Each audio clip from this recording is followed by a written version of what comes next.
Along a narrow path covered in red maple leaves, two monks from Kaunji Temple were walking toward a small village by the river.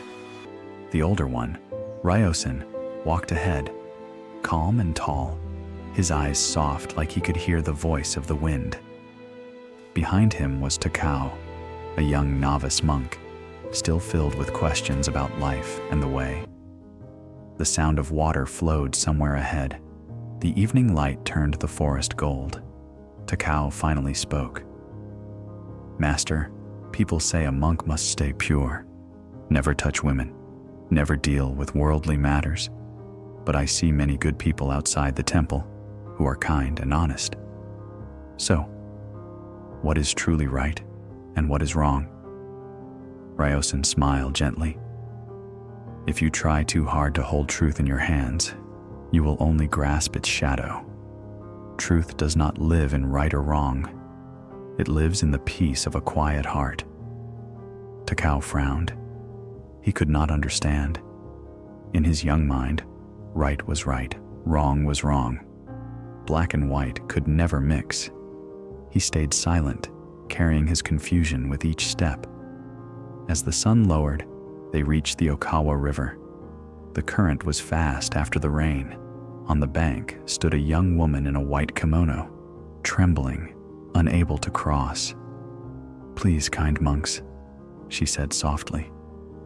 "My mother is sick on the other side, but the water is too deep for me." Before Takao could answer, Ryosen stepped forward, bowed slightly and said, "Hold on to me."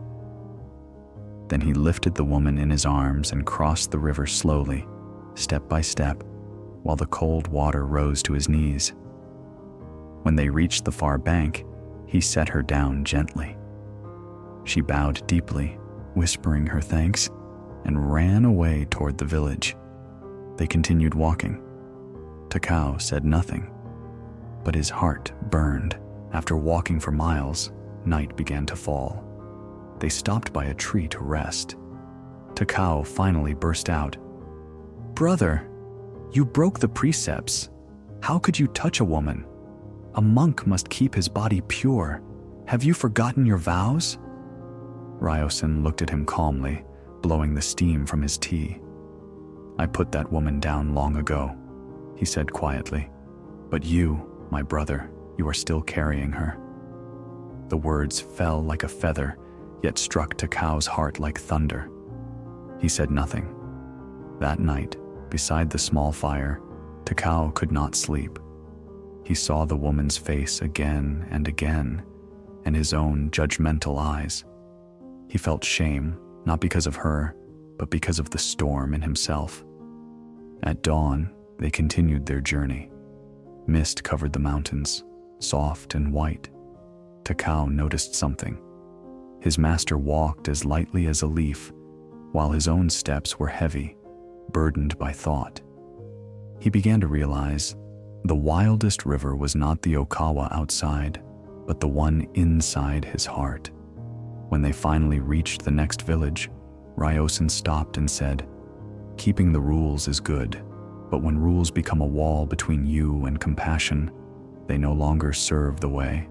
Learn to see purity even within the dust of the world. When your mind is still, nothing can stain you." Tears filled Takao's eyes. He remembered that moment at the river, his teacher's face calm and kind. There was no desire, only mercy. And he realized, though he never touched the woman, his mind had been far less pure. Years passed. Takao himself became a respected Zen master in the Kansai region. One day, a young monk asked him, "Master, how can I know what is right and what is wrong?"